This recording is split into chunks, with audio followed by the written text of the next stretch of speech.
Welcome, everybody, to Fashion Victuals Radio right here on RipRadioNetwork.com. Happy Hump Wednesday, everybody. What up, Bryan? Come Benoit. So, hold on. I'm having some issues here.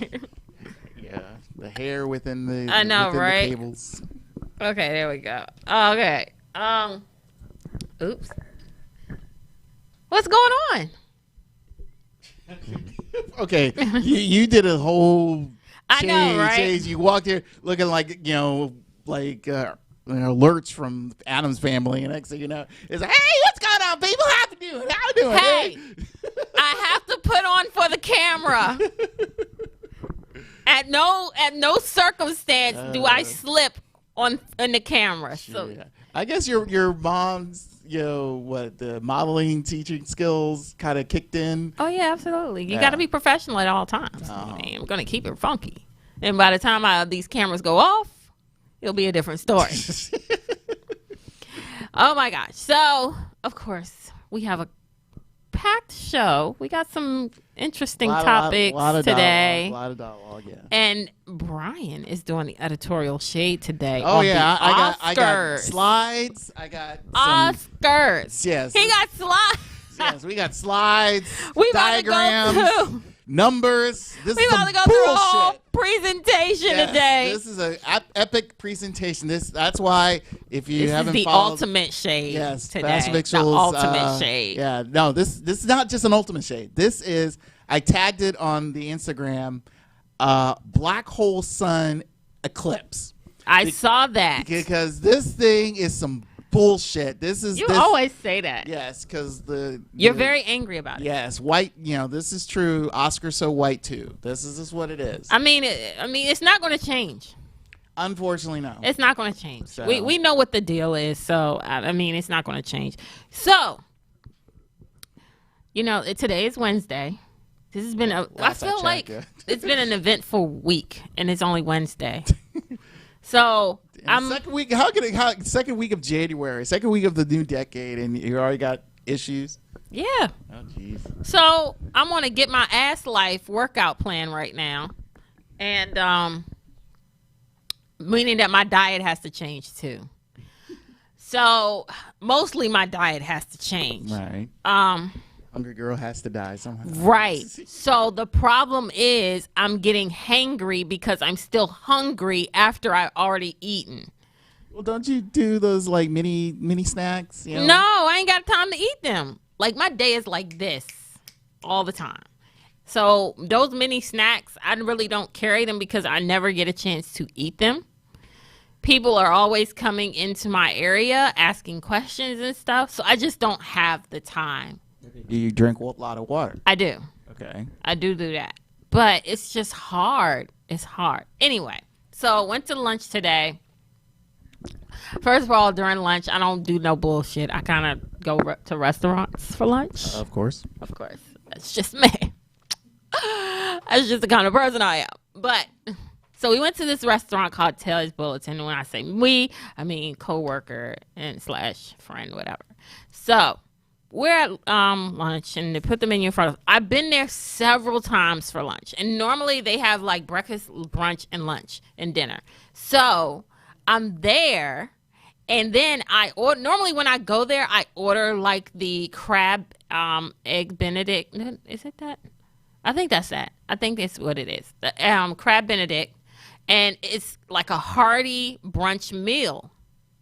So I can't order that no more right now until I get this weight down.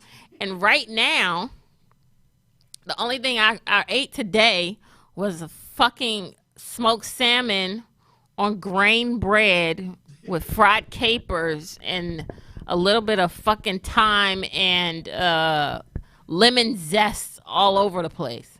So when she put shoot, that's pretty good. After last week, you had a kale salad with some scallops on it, and that was healthy, and it was good. It was good. Okay, well, so what's wrong? But it with this wasn't one? enough. Oh, good Lord. The damn salad last week wasn't enough either. I was still hungry. Oh, God, it's a problem. So yes. Anyway, I'm hungry. Hungry. Starving right now. Like last night, I had these double cut pork chops. So I pan seared them, but I had it with a kale salad. But I was mad at myself because I wanted to eat the second one, and I was like, Tierra, you're doing too much. Like, you can't eat that pork chop and another one. And they're double cut pork chops. No, you cannot do that to yourself. Exactly. That's how hungry I've been lately. And it doesn't help because I get hangry. I get a whole attitude. So people at work, I feel for the people at work next week because I'm going to be an evil bitch. But it's only because, like, when you're going through stuff, especially when your diet is changing and stuff, it's natural for your behavior to change or your actions to change because you're so used to eating a certain way and consuming a certain amount of calories a day. And when you kind of cut back on the amount of calories that you are consuming, it's one of those things where I'm going to need Jesus moments next week. I swear. But anywho, again, we have a packed show today. Yep. We have Fashion Victual News. We have our main topic tonight, which is, are you winning by yourself or you winning with a team? That's what it's all about. I want to get into a heavy conversation about that. And then we got Bryan's ultimate shade of shades, Editorial Shade, on the Oscars So White. That's how I call it. So we're going to take a quick break, and when we come back, we're going to jump in Fashion Victuals News right here on Rip Radio Network.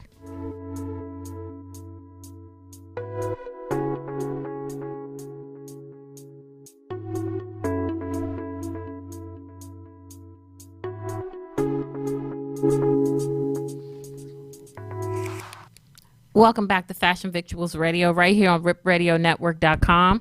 Let's get into the editorial shade. Oh, shit. You know what? What the hell? See, I knew it. She needs to eat something, folks. We need a medical chef. Oh, my God. See, we just played the video of Fashion Victual News, Sure and she did. ends up talking about Editorial Shade. I need to eat.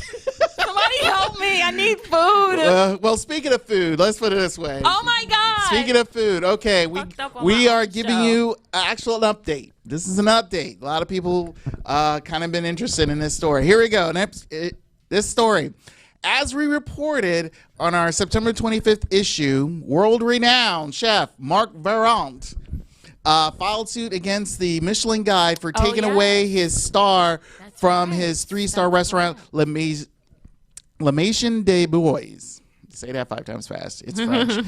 Now, to give you a reminder, all right, on why it was taken away, all right, a Michelin Guide critic felt that a souffle that Chef Veyrat made had a hint of cheddar cheese in it. I think I remember this. Yes, but Chef Veyrat denied the use of that particular ingredient and claimed that he used saffron, which gave the souffle the cheddar color. This was the color that the critic thought it had. Okay.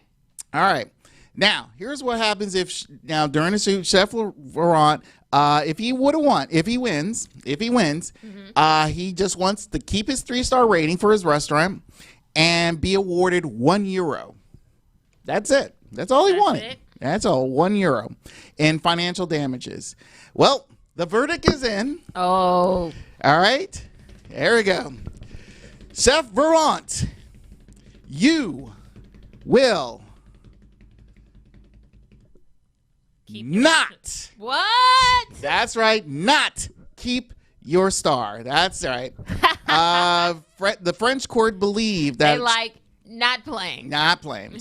The court believed that Chef Veyrat didn't have enough credible evidence to claim that being downgraded to a 2-star establishment would hinder his business. Wow. So, surprising enough, it was surprising enough. He gotta pay? Yes, here's the thing. Surprising enough, it was the opposite. Veyrat stated in the Agents France Presse that his restaurant had never been busier.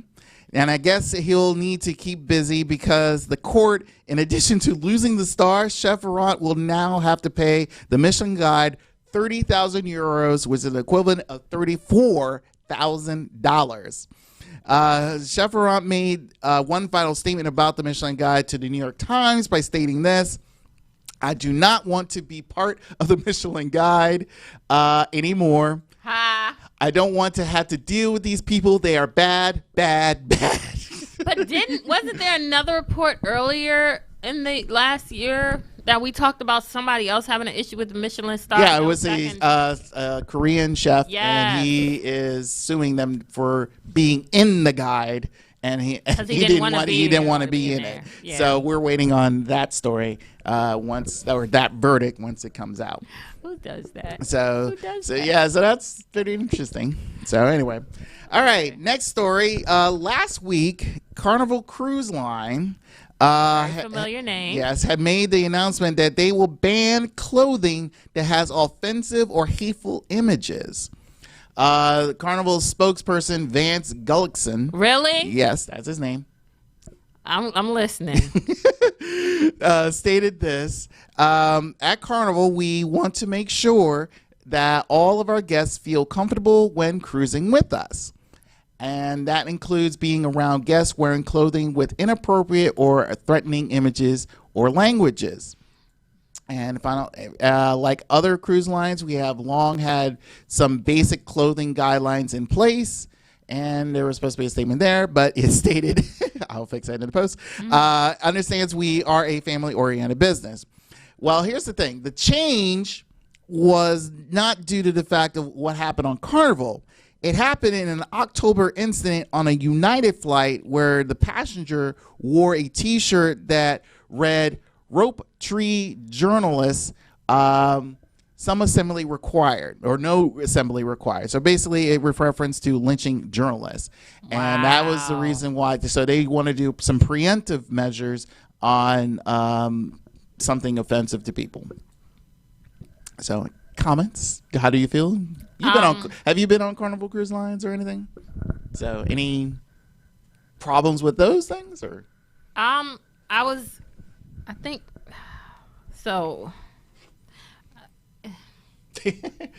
The person I had went with on this cruise, first of all, I don't ever in my life ever want to be at sea with someone for 8 days ever again in my life. I don't give a fuck who it is. I do not want to be on water that long anymore. Secondly, I think that because you pay, like, honestly, even though Carnival Cruise is, you're on a boat or whatever, it's still a vacation for people. And I think that people miss the fact that it is a vacation and it's a free country. I mean, everybody wears stuff very offensive. So does that mean that you ban everything that people wear that's offensive? I mean, based off what the guidelines are, I mean, they're trying to, modernize it to sense of they don't want to, like they said, they want to be family oriented. They don't want to have any issues. What they really need to do is have proper, ship sailing skills, because I've seen a lot of problems, people, parking their boats.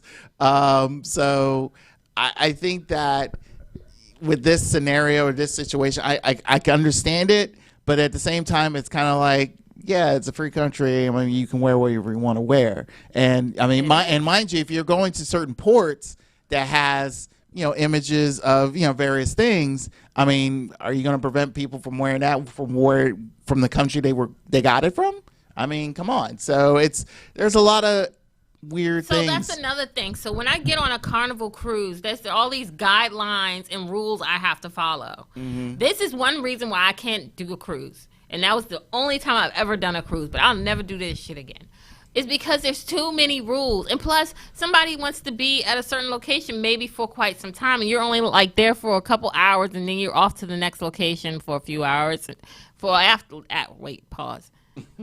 You're at the next location for a few hours, but between those few hours, it'll take you about 2 days to get there. Mm-hmm. It's ridiculous. So, I mean, I get the point in having a cruise. It's like you're mostly there to enjoy the amenities that are on the boat, I guess, and go sightseeing, quote unquote, in different places, because that's all you're doing. But the whole time you sitting on a boat, the whole time. Like you're going to the little comedy shows on the boat. You're doing the little shuffleboard on the boat. You doing your yoga class or whatever have you on the boat. You're gambling on the boat. And damn it, don't gamble on the boat because the house definitely wins. I've lost lots of money. And then you got to eat the damn food on the boat. You just on a boat. Yeah, you're pretty much you're I wouldn't say you're at home on the sea, pretty much. But that's what you are. But technically, what you are. That's what it is. But they do try to provide you with everything on the boat, but it's still expensive as hell. Yeah, it's still expensive as hell. So, but we'll see how all that. Yeah, turns let's out. see how that pans out. Okay, well.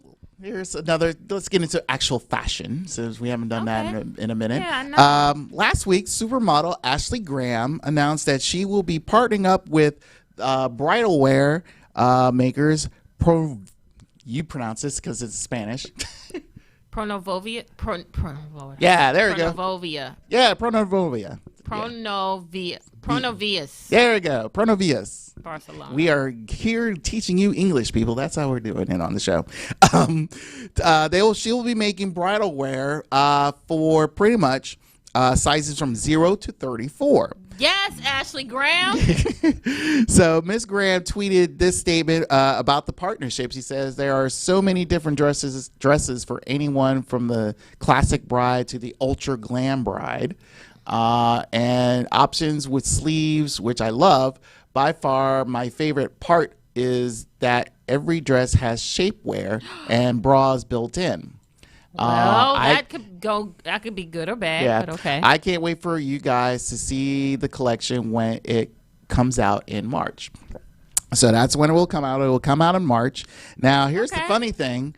Funny thing is, Ashley Graham mentioned that she had to combine two size dresses to create her own wedding gown. She ended her tweet. I doubt that. No, she did. She stated that. She had to take some. She had initially what you see here. She had to take something from, because she was a little bit of bigger size at the time, and she had to get, I believe, she was having a 12 or 10, and she had to get something else so she can create the 14. That the size she was during her wedding. I've seen 14 size wedding dresses. Well, with the place where she was getting at, it didn't have it. Not. So, yeah. But anyway, she, like I said, she ended her tweet about her collab by stating this: "You shouldn't have to compromise who you are because of what's on the rack." So that's how she ended her statement. So yeah.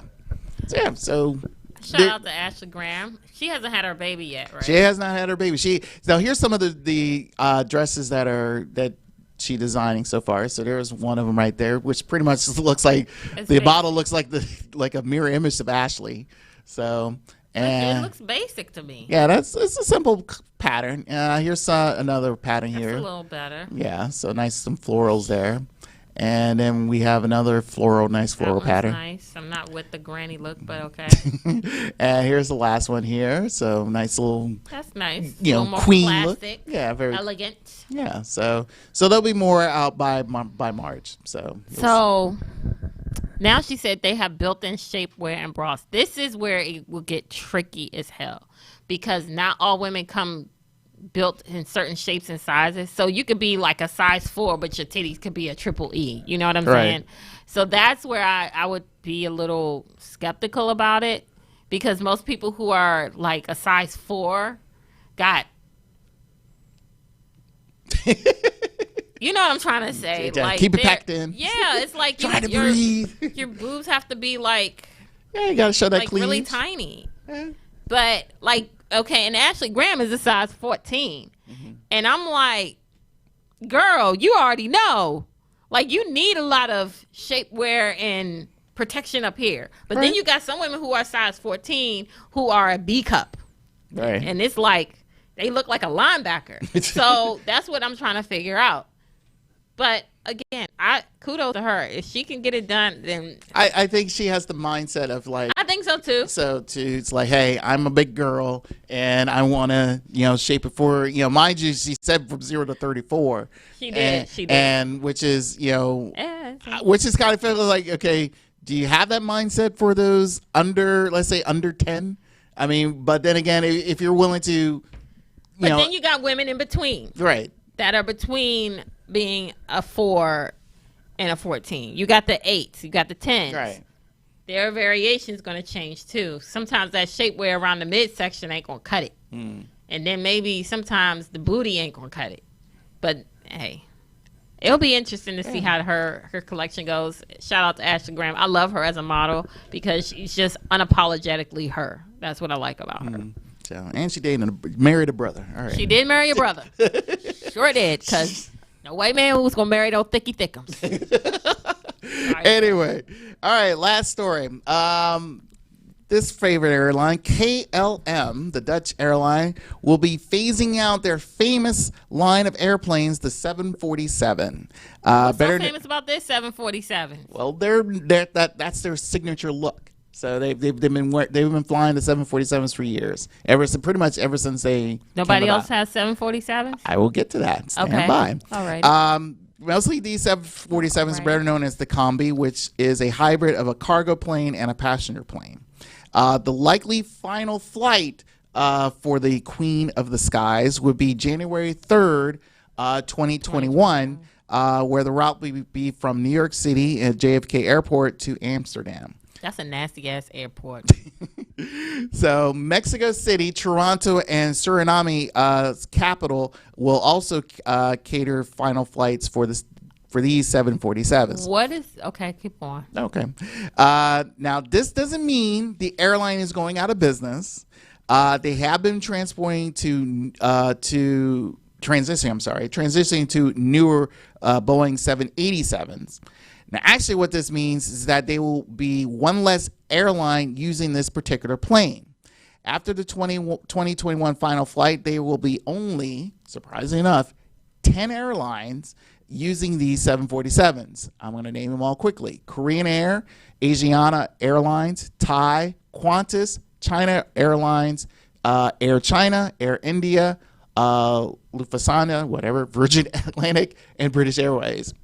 Most of these are Asian airlines. Asian and, yeah, pretty much all Asian, Far Eastern. Now, surprisingly enough, these 4, British Airways, Virgin Atlantic, Lufthansa, and Air China, are the only airlines that has the 747s coming into America. So, or North America in general. So pretty much you'll be seeing the 747s going away. I have yet to report it, but you do see it on our Facebook page. We mentioned the fact that the Boeing Max series that everyone's been fearing of using, those have been pretty much been grounded because they still have not been able to try to figure out its systems and things like that because they're still pretty much killing people.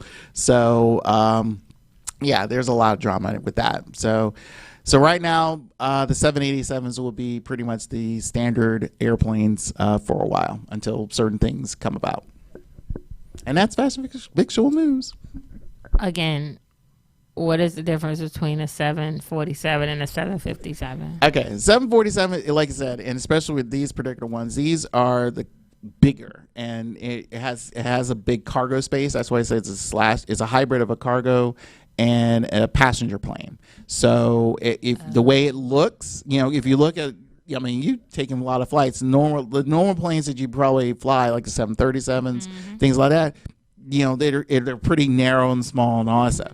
But the 747s, these are like sort of like luxury airplanes, very big and grand. It looks like, oh my God, this is huge. So back in the day, Pan Am Airlines, that was one of their signature planes, things like that. That's why it's like, so a lot of people don't have them anymore. Yeah, that's why it's being reduced down to only 10 airlines, and like you said, it's only in the Asian part of the world. Gotcha. So, all right. Yep, that's Fashion Victual News. All right, thank you, Bryan. We're going to take a quick break, and when we come back, we are going to jump into the topic for this evening right here on Fashion Victuals Radio.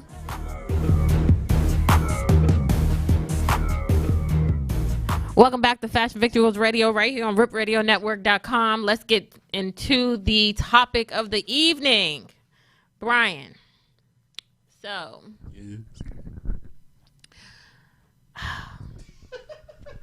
And this is, we've had a lot of entrepreneurs on this show. Right. We have a lot of people who do their own thing, but in some aspect, in one way or another, they have a team. To me, yeah, you are nothing without the team behind you, because the team is what puts you together. Which brings us into the topic for the evening. Is pretty much, can you, what was it? I don't know how you called it out. Okay. I don't know how you named it. The title of the topic is, which is a better way to achieve success? Which is a better way to achieve success? Either individually or with a team, or in case when the cover is all for one or one for all, meaning like all for one is like you're as a team effort. It's a team. One for all is like, hey, you're doing this for one person. Yeah, and you're taking away, you're the one who shines while the team behind you is, right, doing all the work pretty much. I get that. So, but carry on. I just think that you are not successful without the team behind you. I agree up to a point, because I viewed it as this is, because we were when we were talking about this, the pregame and all that stuff, and you kept referring to the fact that, oh, we're a team, but it's just like, okay, without you, this show doesn't exist because it's your show. Mm-hmm. And then you throw to the fact it's like, it's like, well, Bryan, without you, this show won't even be stable and all that stuff. So I understand the fact is like, with one, if it is a team collaboration, like, like here or in sports in general, if one piece falls off, everything falls apart. I get that. But I really feel like there at some point in time, it's like that, usually that one, depending on the certain situation and scenarios. But how far can you get with just being one? For some people, somehow you're able to. I mean, I think you're able to, unless you make it too difficult for yourself to handle it by yourself. I mean, But my thing is, if you want to get to another level in life, mm-hmm. I think that it's going to have to be a team effort. Because you are nothing without your team. And I'm saying that because you can drive yourself plumb freaking crazy and just give up. Because you're like, this is too much work. I don't have any help. I can't do everything on my own. But if you had that team with you, mm-hmm. you're able to build. You're able to be in more places than you were before. But then you get on with the headaches. The headaches of multiple people coming in and out, dealing with your attitudes, dealing with not only your own, but also the people surrounding you. You have to deal with the fact of now you have to deal with through some diva checks. Yes, and then now you have to deal with this like, okay, we got to handle paychecks. We got to handle taxes. I mean, everybody got to get a paycheck too. True, and things like that. So things. I feels like, if you're a team of one, if you're able to handle the small stuff, mm-hmm. you're able to, you can succeed. Just, if you understand yourself, your business, you're able to handle, you can be successful by yourself, because it's like, hey, you're getting the checks, you're handling the bills, you're handling the networking and all that stuff. As long as you understand the fact is like, I'm not going to expand on farther than what my means are. Okay. If you want to branch out, like Derwin, when he came on, he started. Hearing his story is like he did start off like, hey, start off small. Him and his girl, they would just go on place to place. Yeah. Right. So and then once he felt that he needed to expand himself and realized the fact that, like, okay, the further he expanded, the more difficult certain situations where he can't handle those situations. So again, that's when you start calling your team. But that's part of growth. True, but at the same time, it's a stressful growth because. But why would you put yourself through Because here's the thing with any person, especially when it comes to creation, like Derwin or any chef like JoJo, it's like your image, you're the face, you're the team logo and all that stuff, and all that stuff. So pretty much it's like if something happens at a job that one, you didn't touch, you didn't create, but it's your company. I get that. Who's getting the blame? That person. It's not the person who did the job. They'll get chewed out later by the quote unquote coach, so to speak. But the thing is like, but your face is out there. So as an individual, I rather take the full responsibility of everything instead of allowing one of my underlings doing the job. And if they did something wrong, I don't. It's sort of like, why deal with the middleman? I get it, but at the end of the day, you're expanding, you're growing, and you can't. To me, it's a lot of work. I tried. I've been there, done that. Like, I can't do everything on my own and remember to do it. That's another thing. Because you got so many things on your plate. You're like, yo, I got to do this or I got to do that. And I mean, to this day, I'm still the same way. I really am. I got a lot on my plate. But at least here where we are in Fashion Victuals, right, I get that support to help me expand and grow. That helps a lot. But at the same time, again, you have to bring the people you bring in team-wise. Like I said, you have to have those people who are like-minded and absolutely, and also fully committed and willing to grow with you. Funny, the like-mindedness. Let's talk about that. So there was a certain person that used to be under the network. I'm not going to say no names. Mm-hmm. And I had went to this person for advice on, getting like internships or getting somebody else in the studio with me to grow, Fashion Victuals Radio. And they told me that I should find somebody who doesn't have the same interest as I do, because then they'll try to take over. I'm serious. I know the person you're talking about. Okay. Yeah, that's why I ain't going to say no names. Yeah. But, I mean, that's the person. But you're telling me that it's better to be with somebody who is like-minded. Yes. That shares the same interests. Right. Because that way you both will be the vision of where you want to take that company. Because it helps you.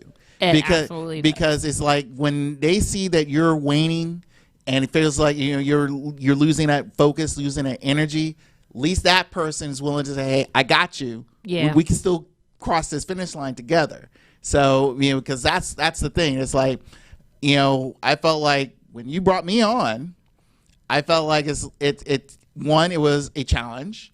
Mind you, like-minded, it was like, I'll admit the fact. It's like I have watched, America's Top Model. I don't mind the fashion because, hey, it's the only way I can get close to any of these models.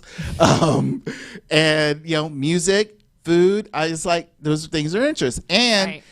for me, it kind of helped me expand on producing in a sense to where it's like, hey, there are a lot of things that I don't think that even for your show and trying to help your show to even be better is tap into certain things that all the other networks are constantly doing. Tap into those things where I see a different vision than any of the other shows they're doing. So where when you do those interviewing processes, if you see the fact is like, it's one thing having a person with the same drive, energy and all that stuff. But the thing is like having the like-mindedness of those people who are, I wouldn't say like you, I'm sensing the fact that understands what your vision is and where to take it to the next level. Like I'm a Baltimore Ravens fan. I'm still crying spilt milk over their loss. Yeah, but unfortunately. But the thing is like when they drafted Lamar Jackson, everyone thought it's like, what the hell we need a quarterback for? It was like that. So but once I start seeing the interviews and all that stuff, and it's like he fits into this not the team and not the sense of what they're trying to do. He just understands the philosophy of the Baltimore Ravens as an organization. Mm-hmm. And that's where I felt like it's like he understands that, he fits that. Right. So when it comes to now, mind you, he has this great individual success, but every interview he's done, he always states the fact is like, hey, this is a team effort. I'm just one person, and I need, and I'm just trying to help my team. He's will be willing to be that one person to take all those 90 plus players, or 54, I'm sorry, and pull them up and try to get them to the Super Bowl. Yeah. And that's his main focus. But mind you, he knows he has one job to do, and that's just be a quarterback. So when you have that type of person who's individually, who's pretty much his position is individually shined. Yeah. You kind of sort of felt like it's like, okay, sometimes it's like that person will do too much and take it to a level that shouldn't even be going anywhere, and it could probably even hurt the business. And I've seen that too many times. Yeah, and I have too. But you also have people who think that it's team me, which means that regardless of the people that work for them, it's all about them and that they are the only ones who's winning. Mm-hmm. But it's like, you wouldn't be here if it wasn't for them. Mm-hmm. You know what I'm saying? Give credit where credit is due. That's all I'm saying. Like, I just believe that nobody is their best without somebody to help them get there. True. But again, in this day and age, everyone wants to be seen. Agree. And totally agree. And it's like that. It's like when you have those team pictures and all that stuff, check the faces of those people. Are they all happy? Are they all really, kumbaya sometimes? Because sometimes, again, that one particular person, it feels like either I could have, I did this project, and you're taking the credit. I agree. And that's the type of things where it's like, you can say in a speech and can throw in 50 billion names all you want of the amount of people who did whatever. Mm-hmm. No, it's just like it is best to have those people that you're quote unquote naming be on the stage with you. And even if you try to use an example of some of these Instagram stars, quote unquote, because they do this on their own. Mm-hmm. But at the end of the day, somebody is behind them, pushing them to do this, or taking pictures, or have the recorder on, helping them get to where they want to be, right or wrong. True. But see, something like that, the Instagram or YouTubers and all that stuff, that right there, I really think it's people trying to get famous getting famous too quickly. Or trying, it's just like, oh, if we did this, we'll get all these likes. Or we did this, we get all these views. But then you got to think about it, too, because I don't do things for likes. Mm-hmm. You know what I'm saying? I do things because this is what I enjoy doing. This is what I love doing. But people are like, oh, well, let's do this because I want to get likes. Or, oh, let's do this because I heard Instagram cut a check or YouTube cut a check. Right. And it's like, oh, if your passion is not in it or it's not there, whatever you're doing on social media, like, you're not going to succeed. You're not. Like, some people, they do it because they like to make people laugh. Right. And when you keep doing it and keep doing it and keep posting and keep posting and keep posting, people tend to find it funny. But that's because you're doing something that you like doing. You like making people laugh. You like giving people motivation. You like giving people real energy. But you're doing it because that's what you love. You're not doing it just to get the likes. And now a lot of people are starting to do that shit too. Here's the funny thing. Let's say this. If for those who, I always kind of wonder, it's like for certain people who are doing these things for likes and whatever, and then someone catches on and feels like, oh, I like your stuff. Like you get one of the big networks seeing the fact, or maybe YouTube itself will say, it's like, hey, we like your stuff. We want to make it we want to expand on that. Right. Okay. I will bet you, especially the people who do these things, majority of them will freak out and realizing how much hard work it is just to not only just to do it, just to maintain it. And I don't think that's where it becomes that whole team effort. That's where it will crumble down and realize the fact is like you'll expose one, the weakest link, and then two, you feel like, are you really strong enough to handle this either A, on your own, or be willing to sort of like to find new team members? Because again, like I said before, you have to find people who are like-minded, and especially once, it helps a lot. Yeah, and once you get to that next level, are those same people still like-minded enough to continue on in this new level you're in? Right. Because majority of the time, especially the startups, usually no. They'll disappear if it was like, oh, this is too much work. I can't handle. Yep. I need Jesus to help me find a new job and all that stuff. And then, like I said, the whoever the leader of the group is, their stress levels change, their attitude and moods change because this new level is taking on a whole new persona for yourself. Yeah, that's true. That's true. I mean, I guess we can agree to disagree in a way. I mean, you agree with me to an extent. But I totally think that you're not your best without a team. True, but like I said before, it depends on the scenario. It depends on... It does. It depends on the scenario. It depends on what's going on. Right.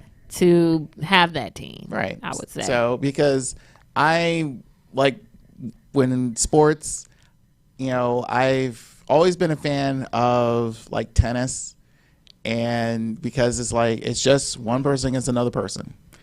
Now, mind you, you can say the team. There's a team for a person who's playing tennis. I mean, Serena didn't just do all by herself. She has her sister, she had her dad. She has the coaches and exactly all that stuff. But then again, it's like, well, they're not all there when it comes to game time. You're right. So there's only one person who has to show up. Yeah, that's her. Right. So really, it's just like you could now in that sense. To me, it's like, okay. So is this a team? Is this Team Serena or is this just Serena? And same can go for golf. It's just like, yeah.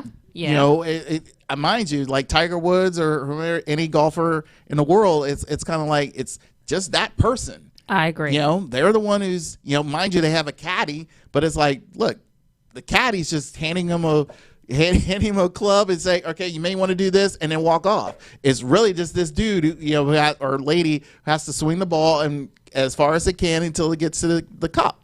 So really, it's kind of like those type of scenarios. That's where it feels like me personally. I feel like the one for all is warranted because it's like, this is me. This is my body. This is my brain. I'm out there. I'm doing all this, and this, and this. You're just... Everybody else is kind of, I'm not carrying you. You're just sort of like maintaining me to keep me stable. Now, if you want to call that a team, sure, you can call that a team. But really, it's just like, it's still just like one person, because all that one person has to do is like, hey, I need a masseuse to, rub down my legs, after this workout. I just, I can call a trainer and it says, say, hey, Joe, can you come and, help me with this workout for the next 2 hours? Those type of things, those are interchangeables. So I get what you're saying. I mean, even in certain businesses, there is project managers, and they have a team to get them to the finish line of the project. But at the end of the day, the only person that's available to report the project is the person leading the project. So I get it. I totally get it. Right. It makes sense. So speaking of this team, the real reason why this all sparked, because I felt like without this show wouldn't exist. That's why I felt like the Rip Radio Network did the smart decision by nominating you for Female Personality of the Year once again. Yeah, once again. But this time you're going to win it, damn it. You're going to win this. Shoot. Because voting will be starting soon. So we want all you people to start going to ripradionetwork.com and start voting. Voting will let you know when the voting begins. What is this? The third time? Second time? I believe it's the third. I think it's the third. Yes. Wow. So, and if any of you want to go to the Rippies, which will be at the Motor House in Baltimore, Maryland, absolutely, tickets will go on sale next Saturday. So, no, next Friday. I'm sorry. Next Friday, January 24th. Go to ripradionetwork.com. That's where you can get the tickets. Tickets are cheap. It's February 29th, Leap Day. We'll be there from 8 to 11 p.m. Ethan Spalding will be performing there. We are planning to bring him on to Fast Victuals to do an interview. Final week interview. So we're planning on that. And and support this girl. Support, we need a team effort to get this girl one of those lovely trophies. Get a Rippy. Yes, get a Rippy. Thank you, Bryan. Yes.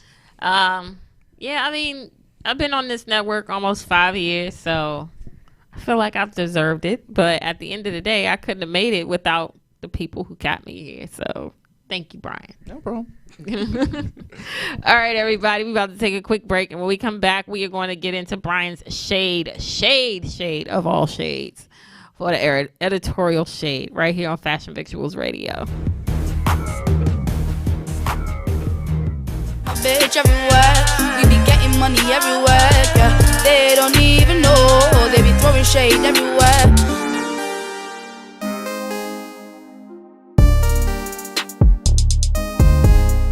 Welcome back to Fashion Victuals Radio right here on ripradionetwork.com.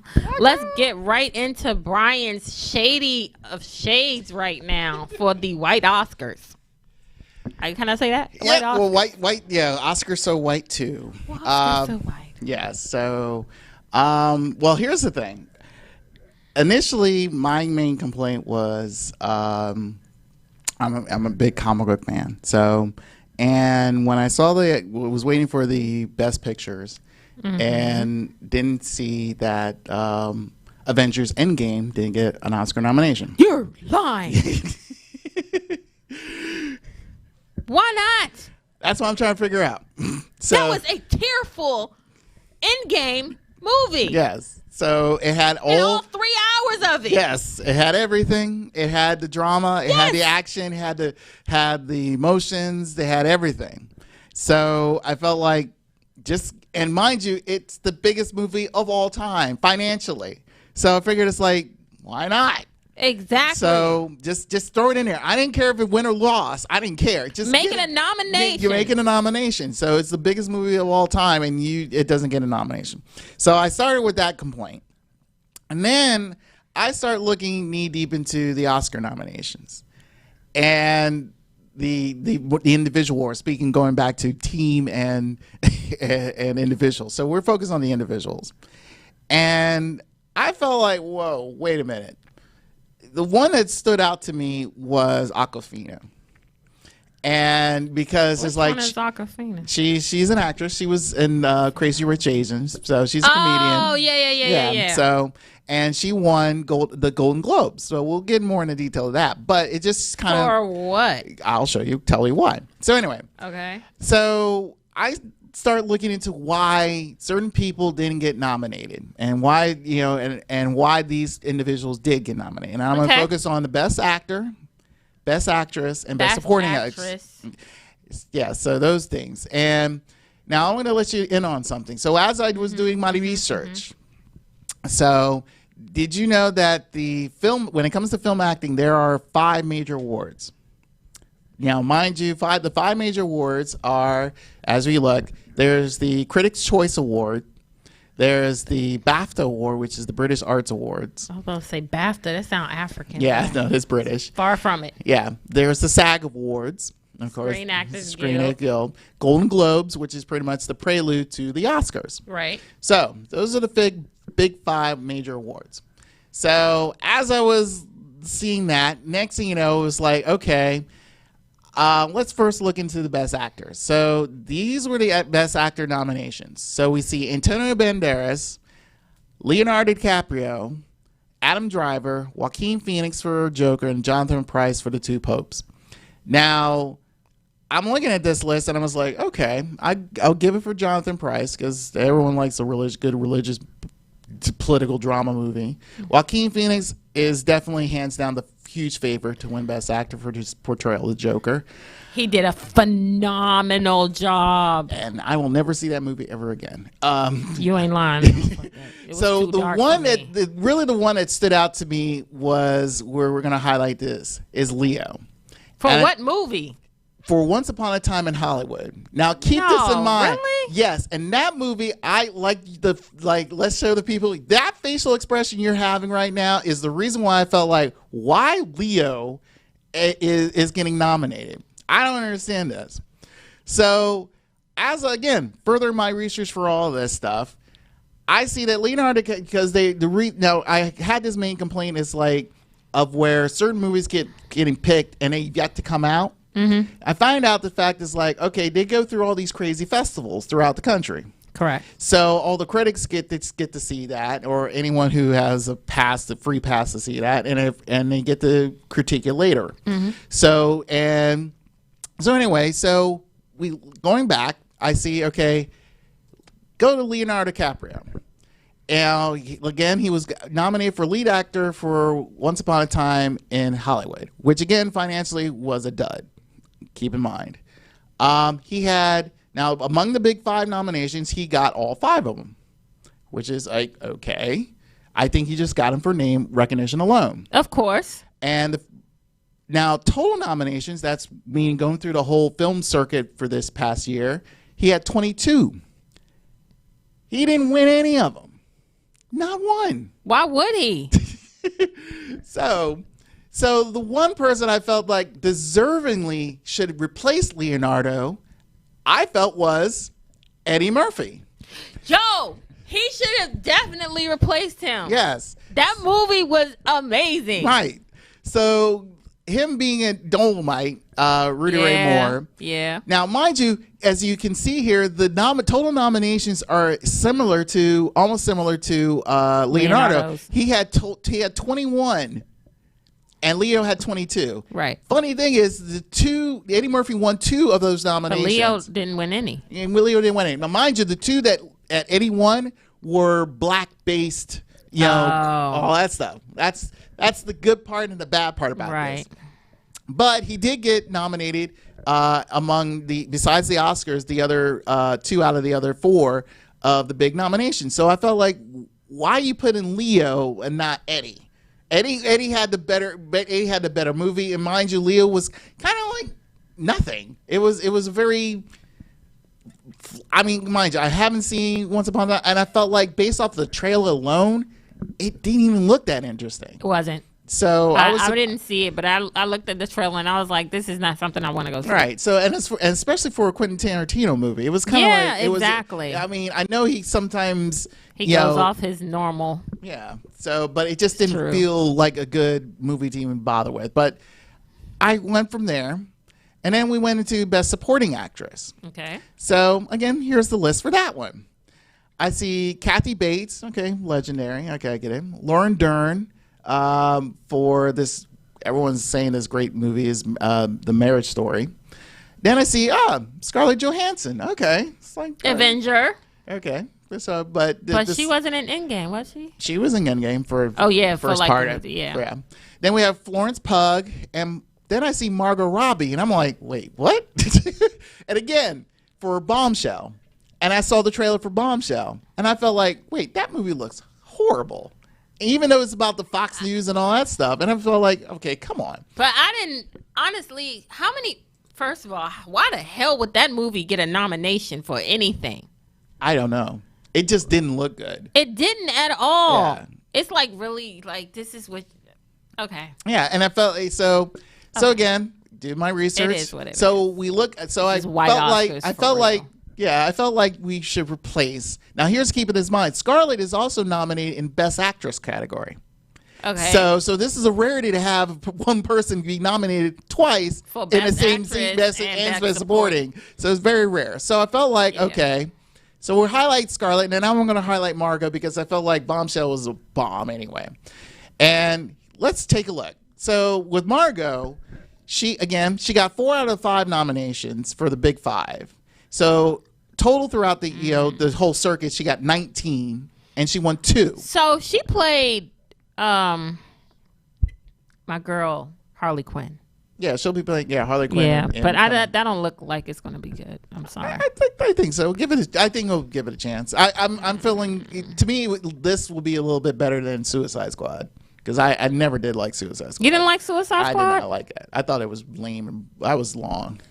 So, it was long. And I felt like it still honestly, had that sting. I wish he was the Joker. The one who was in Suicide Squad, I wish he played the Joker in the movie The Joker. Yeah, that would have. I would have loved it. Yeah, Jared Leto, he'll be good, but he's being more Morbius this time. So yeah. So again, now going back, we have Scarlett Johansson. She was nominated for her character in Jojo Rabbit, which has been highly noted. And so here's the funny thing: she gets 17 total nominations, but she didn't win anything.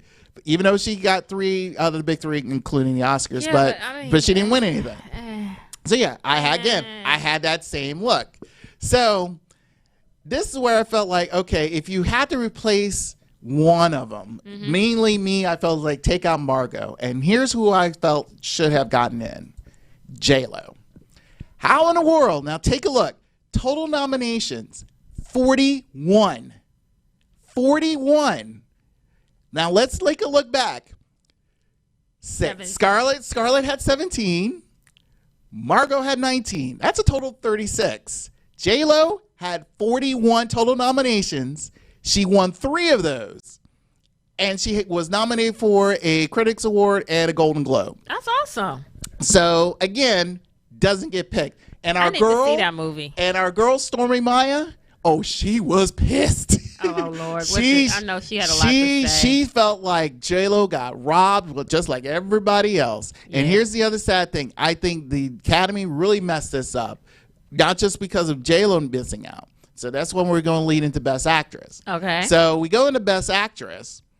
So again, here's the list of things. We have Cynthia Erivo, the only black woman on this list because she portrayed Harriet Tubman. We have Saoirse Ronan. She was in The Little Women. Scarlett again. Charlize Theron. Now that's the question mark. That's for that movie, Bombshell. And then we have Renee Zellweger for Judy, which I knew she was going to get nominated for, so it was totally pointless. So again, I highlight Scarlett again, but I also highlight Charlize Theron. Mm-hmm. And then, so we take the look at the numbers. So Charlize Theron in her movie Bombshell, again, get nominated for 4 out of the 5 big nominations, including the Oscars. But he had a total nominations for throughout the circuit is 19. No wins. 0. Mm-hmm. Then we have Scarlett Johansson for This Marriage Story. Now, this is where I felt like Scarlett deserves to be nominated for lead actress, and you take away the support. She looked like a... Ooh. Yeah, so she went through it in this movie. So she had 4 out of 5 big nominations. She had 43 total nominations, 12 wins. She always wear makeup. Yeah. So pretty much I felt like she deserves for that lead actress nomination. It said she won 12. Yeah, she won 12. I felt like, okay, deserving. She should be in this category. Mm-hmm. Now, I felt like, okay, keep Scarlett in here. Take out Charlize Theron. And like I said, put in, these two. Either you put in Lupita. Here's the sad part. She only had 1 big nomination. That was for Golden Globes. Throughout the circuit, 51 total nominations, and she won more than half of it. This girl played 2 different characters, 2 different dialects in the same movie, and you're sitting there telling me you can't put her in there. And then another person. Wow. This is where we get to Awkwafina. She had 33 total nominations. She was in 2 of the big 5 nominations, where she even won one of them, which she's a Golden Globe winner. I'm so used to her being in comedic roles. Right. So I would have probably appreciated the fact that her more dramatic roles are fulfilling, because it looks like, I've seen the previews, but it looked like she really... The Farewell has been highly recognizable. Yeah. I mean, mind you, actually it's a year and a half that this movie has been out, and it is like, for her, it's like this. It felt like this was her. This is her. This is her moment. She should get a lot of accolades in addition to Lupita and J-Lo, because I felt like, I wouldn't say just for nomination, but I felt like you really deserve to be in here. And again, I felt like, okay, why is it the people that I just mentioned are on here? I really think, it's name recognition. I just don't get it, because, Leonardo DiCaprio, and I felt like, mind you, he already has his Oscar. He does. I mean, and unless this is like, to say it is like, oh, this was a worthy role of him to be nominated again. It's like, no, it doesn't look like it. It was just, it felt like he just phoned it in. Right. And it felt like Charlize Theron as, surprised enough as Megyn Kelly, it just felt like, I mean, again, she looks she looks like her, but again, it just felt like, okay, another blonde, she pretty much portraying herself. One that makes it through. Yeah.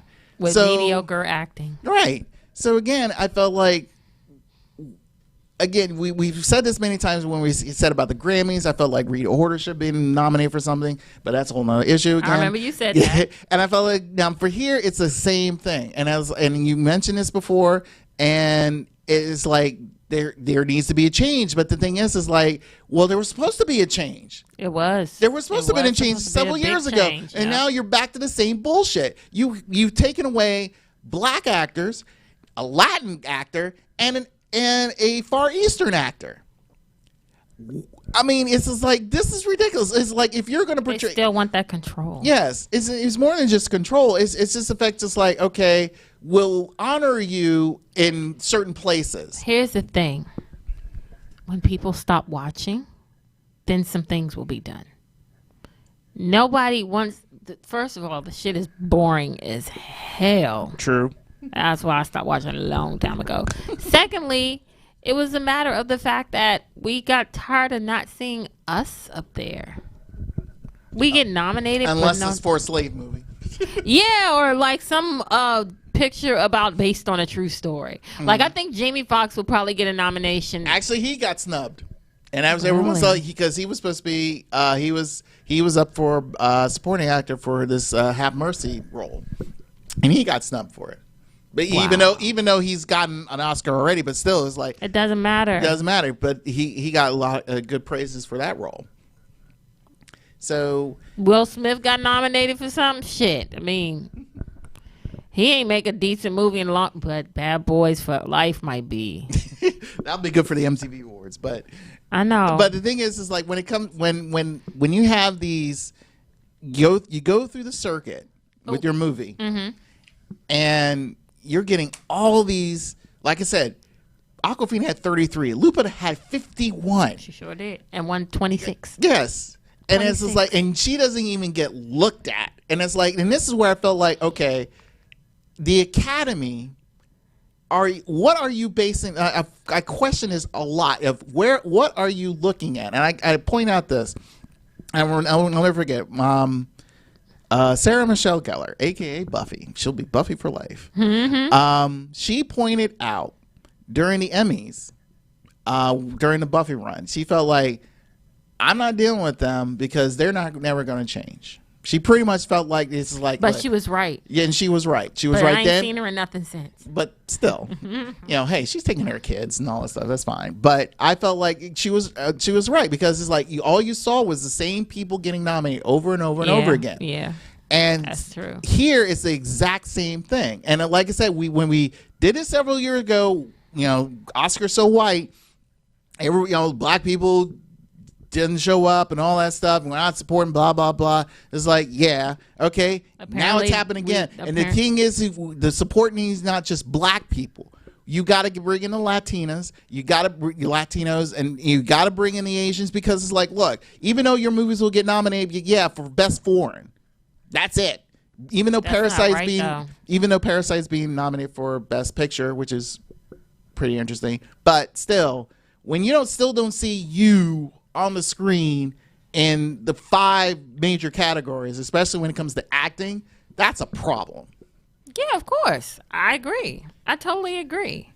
I'm not an Oscars, I don't watch the Oscars. It's not my thing.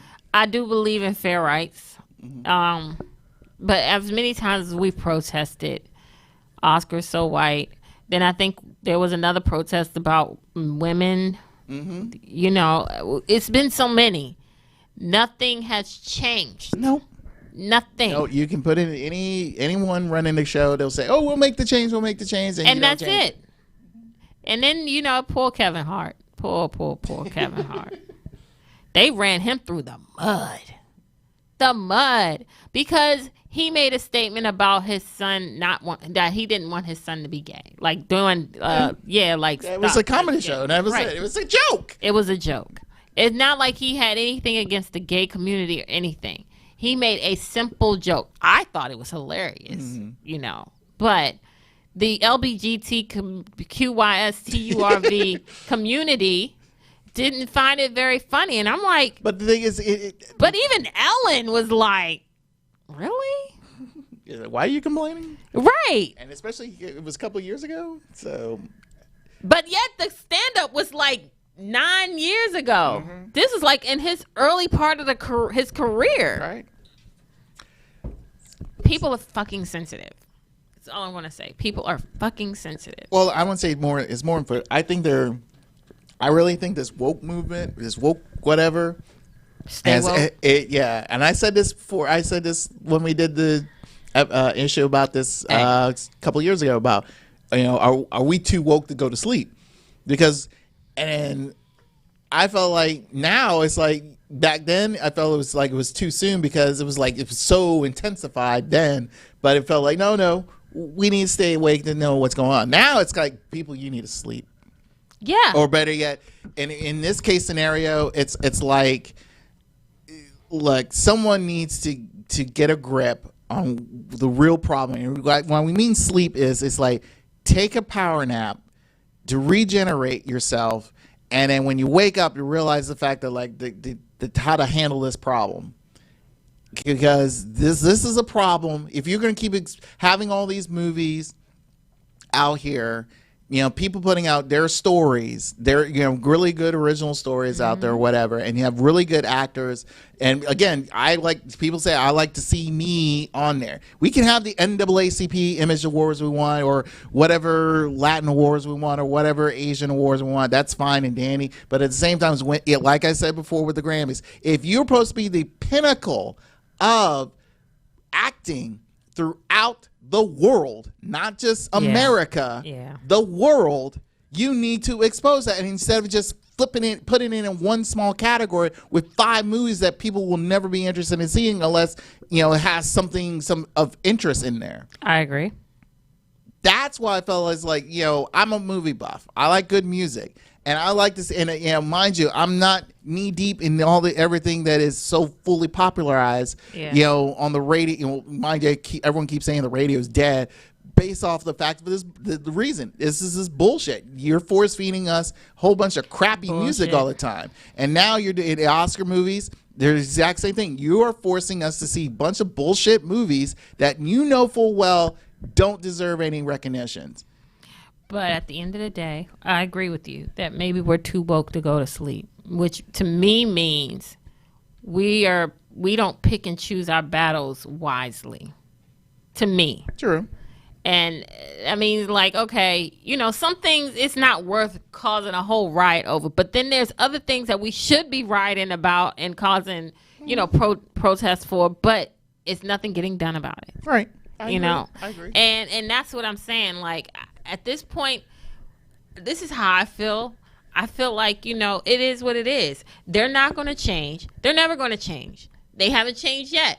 Who knows what the board even look like? Half of them probably be dead in the next 2 to 3 years anyway. True. And then they just going to put somebody else on the board that's just like them. Right. Because guess what? Like-mindedness. There you go. Got to keep the team, exactly. team motivated, like-mindedness. Can't throw in that monkey wrench because guess what? It ain't gonna make nobody happy.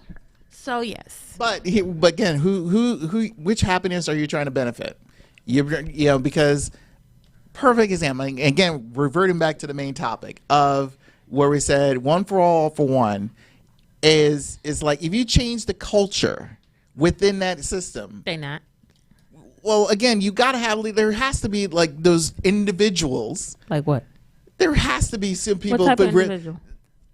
Anybody, any critic realizing the fact is again, the critic who voted for Lupita, who probably should be screaming at, is who probably has an Oscar membership, realize the fact is to say, hey, why isn't she in here? Someone who voted for Awkwafina is why isn't she in here? Why is Scarlett voted twice for two different? Mind you, she probably did well. That's fine, but hold on a second. Look at all the praise. I'm gonna say praise, but just look at what she's done. First of all, Lupita, that movie is called Us, right? Right, Us. First of all, everybody saw Get Out. Us looked even more fucked up than Get Out. That's true. I'll give it credit. And I think Get Out got a nomination when it came out. Get Out got nominated. Yeah. So I think that with some of them, it's just they don't either watch it. Let's be clear. That I agree. They probably don't watch it because they don't want to see the reality of things, and which is life, And to me, the message behind Us was, you are your worst enemy. To me, that's what the message was, because literally you're staring down at yourself trying to kill yourself, and pretty much that's your enemy. You're going against yourself. But it was done in the most horrifying way. Yes. Like, really. So I don't think a lot of them even watch these movies. Like Hustler with J-Lo. Nobody's not going to watch that shit. But it's worth watching. It was absolutely worth watching. But them on the board? Just watch it to see Stormy Maya. Just put it that way. But I mean, like I said, them on the board, they're not going to sit there and watch that whole movie thoroughly. They're not. That's not their interest. They like these sappy ass white movies. And no shade. Let's be clear. We don't do no. This is shade. No, this is straight up shade. This is shade here, but I'm not against white people and shit like that. No, we're not. No, we're not. Right. But we feel like, look, if, like I said before, if you are supposed to be the pinnacle of acting throughout the world, show that with all its glory. I agree. And you have not done that. At one point in time, there is rarely there's been like one time where there was two black actresses in competing for an award, and that was sadly for best supporting. So Poitier was one. Yeah. So you don't see that for best actor or best actress. Hell, what has changed from back then? Then what is like going I said, on now? nothing. The unfortunate thing is the Oscars will continue to play catch up, and it's just like, look, Denzel Washington should be having 4 titles, not 2.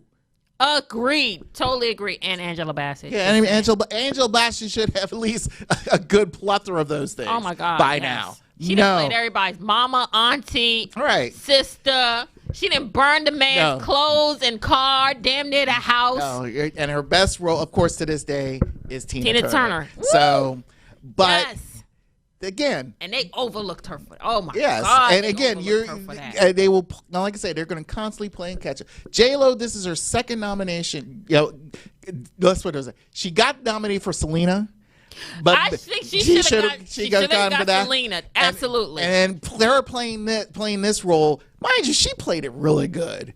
And it's just like, this is completely, of all the other movies she's done, she's always playing some, love romance type of shit. She is. But for her to play this type of role, it's like, damn, okay. I see you, J-Lo. I was like, that was Jenny from the Block type of rolling. Right. And she just keep being Jenny from the Block. Yeah, but the thing is, because being Jennifer ain't getting you nowhere. Yes. So again, it's just unfortunate to see these things. And Eddie Murphy, again, this is a mild comeback. Again, he had the Dreamgirl nomination. Mind you, that crazy scandal about the transgender person, kind of ruined his chances of winning. But still, it was like, but see him come back again with this role where, again, it fits him, it works for him. It works. And it's like, you don't get any nominations out of that. Sucks. And I think this, as long as, like you said, I really think it's not just stop watching. Yeah. It's like, I really think seriously, the actors, the black actors, the Latin actors, the Asian actors needs to say, you know what? Let's not forget our Indian actors too. Actors like Asian, that whole Asia is a country, people. Yes. Get that? It's a continent, not a country. It's a continent. They don't know the entire region of Asia. So that means India, China, Japan, South Korea, North Korea, whatever. Malaysia, Thailand. All that stuff. They all need to come together and say, you know what? Enough of this shit. We're not walking that red carpet as much as we want the quote unquote PR and play nice and smile and pretty much say whatever, just be happy on E and let everyone know what I'm wearing. Fuck that shit. Yeah. Don't go. Don't do it. And just say, until you realize the fact that you really need to get to these people,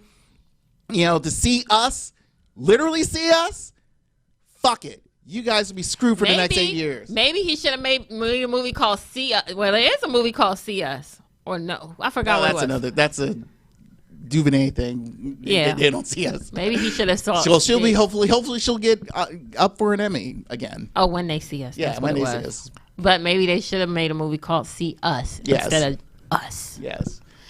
But well, the people need to see us next week because we're out of time. So I woo-saw out of my shade. You sure you done? You got it out your system? Oh, this ain't over. wait till the Oscar night, and then I'll let you know what happens. Yeah, I won't be watching bullshit. I'm not wasting my TV time on watching that bullshit. I got other things to watch. Anywho, thank you all for tuning in to Fashion Victuals Radio this week. Make sure you tune in next Wednesday, 7 p.m. to 8:30 p.m.